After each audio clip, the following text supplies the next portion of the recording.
Michael, how are you? I found something really interesting. The whole housing market is propped up on these bad loans. They will fail. The housing market is rock solid. 여기 자본주의 시스템에 대한 진한 회의감을 느끼게 해주는 영화가 한 편 있습니다. 바로 빅쇼트입니다.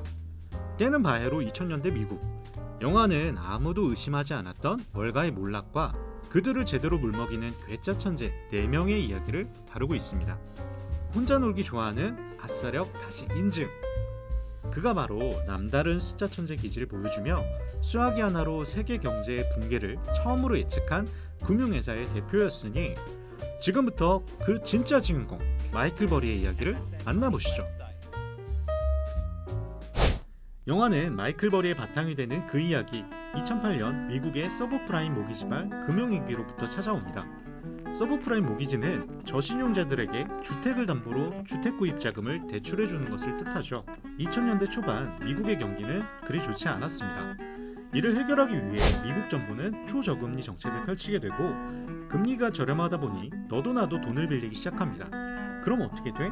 풍부해진 유동성으로 인해 자연스레 부동산 가격이 상승하기 시작합니다. 어디선가 많이 본 듯한 부동산 불패에 대한 믿음이 커지고 돈을 빌려주는 은행들 또한 아무에게나 돈을 빌려주기 시작합니다. I'm surveying mortgage owners who are over 90 days delinquent. I'm looking for a Harvey Humpsey. You want my landlord's dog?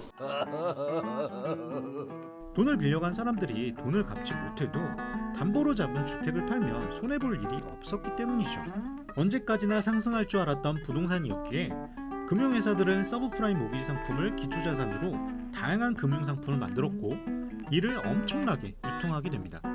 이때 모두가 샴페인 파티 열면서 정작 니 땅 내 땅 원시시대에 머무를 때 혼자 미래에서 넘어와 미국 주택시장의 문제점을 주목하던 사람이 있었습니다. Michael, how are you, guy? Lawrence, I found something really interesting.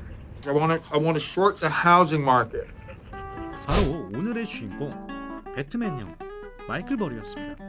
그는 곧 미국 주택시장이 붕괴될 것이라고 예측하고 하락에 투자하는 공매도를 진행하게 되죠. 게다가 대형 투자은행들에 찾아가 없는 상품까지 만들어가면서 투자를 진행했는데 펀드 자금을 너무 많이 끌어모은 나머지 크나큰 내외부 압박에 시달리게 됩니다. 그 과정에서 이 영화의 명장면 위플래시도 울고 갈 드럼 실력 보여주며 존버하는 장면이 나옵니다.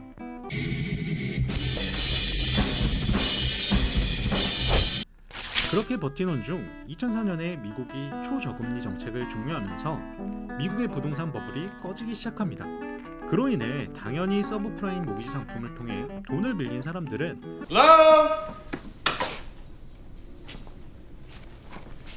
It's like the Mari Celeste. 원리금을 제대로 갚지 못하게 됩니다.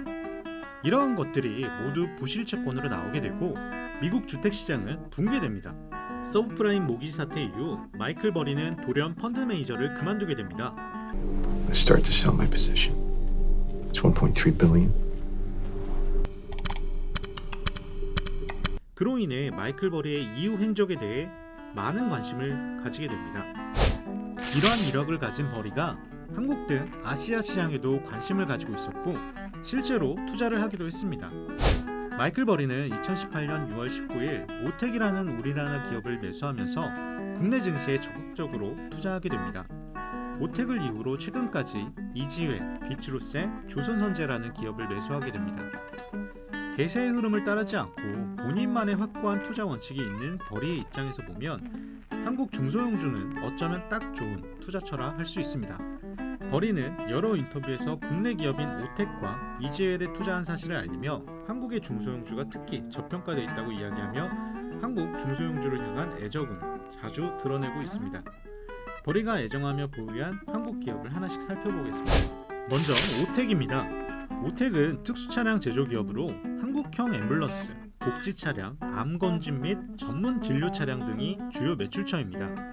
오텍을 최초로 매입할 당시 예상 매입가는 11,500원 정도이며 매수한 이후 최고가는 21,750원입니다. 다음은 이주엘입니다. 이주엘은 선택적 복리후생 전문 컨설팅 업체로 해당 시장 점유율 50% 이상을 차지한 선도 업체입니다.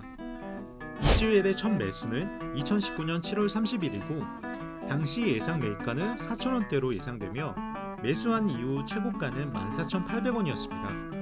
그리고 작년 코로나19 폭락 시기도 놓치지 않고 새롭게 두 종목을 편입했는데 그 종목이 비츠로셀과 조선선제입니다. 비츠로셀은 리튬 1차 전지를 제조, 판매하는 회사입니다. 최초 매입 당시 예상가는 15,500원대이며 매입 후 최고가는 2750원입니다. 조선선제의 주요 매출처는 용접봉과 용접 재료입니다. 최초 매입 당시 예상가는 77,000원대이며 매입 후 최고가는 193,000원입니다. 마이클 버리가 투자한 한국의 4개 기업 모두 일반 투자자들이 좋아하는 종목들과는 다소 거리가 있는 점 느껴지시나요? 이 같은 선택이 남들이 노라고 할 때 예스라고 하는 역발상 투자의 한 모습이 아닐까요? 결과야 시간이 좀 더 지나봐야 알 수 있겠지만 오늘부터 우리도 아주 작은 부분부터 다르게 보기 위해 노력해 보는 건 어떨까요?